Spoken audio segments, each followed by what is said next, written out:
Let's move on to another topic that is at the front of everybody's mind, climate change. And we know we're very fortunate to have an organization that is deeply involved, as you heard from Nick, Sam, and Suzanne, and there are others at the organization really involved with the Climate Council. But before we dig into that, I think it's just helpful to realize that Suzanne has done a lot to shape the thinking of the organization over time. She has certainly been, in her own words, the energy nerd that brought the organization to focus on energy efficiency, to become an organization that could show that if you solve these problems on the islands of Maine, that they can have national relevance. A decade later, or even longer now, she's established herself as a leader on these issues in the state of Maine and in some cases nationally and internationally. The science for climate change is showing a need for urgent action. And I'm just curious, kind of, what's your thoughts on the ability to move from kind of planning to action in the next 5 years? Are there things we could do to speed up the ways that communities are responding to climate change? And if you have time, how does the Climate Council fit into that? Yeah, no, we can do all that. So our staff at the Island Institute are incredibly driven by the acknowledgement that I think all of us hold, is that we get one shot at this. We are down to one shot at this. These next couple of months, these next couple of years is what we have to solve this issue.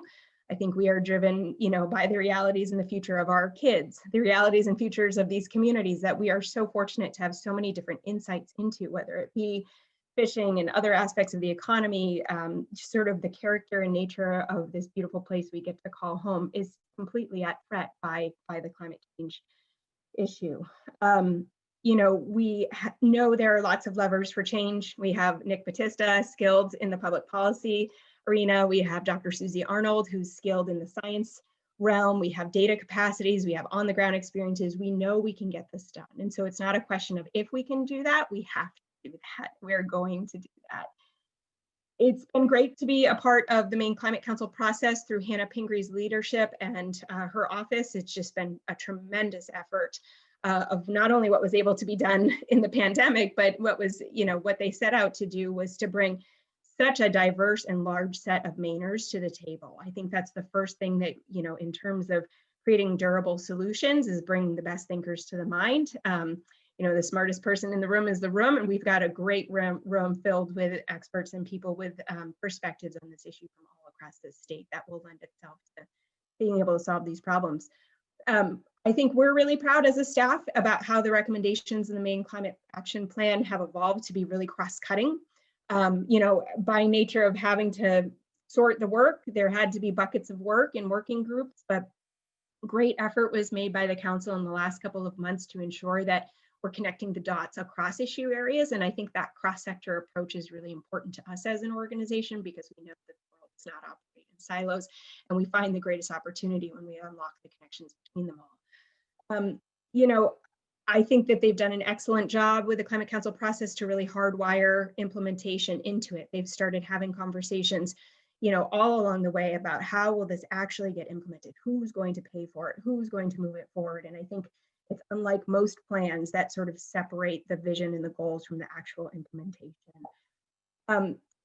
It's really going to be, I think, really strong in terms of its focus around equity. That's something that's very clear, that there's a strong commitment throughout the state, throughout the Climate Council, to making sure that more vulnerable Mainers are benefiting from this work, not just in general, but first.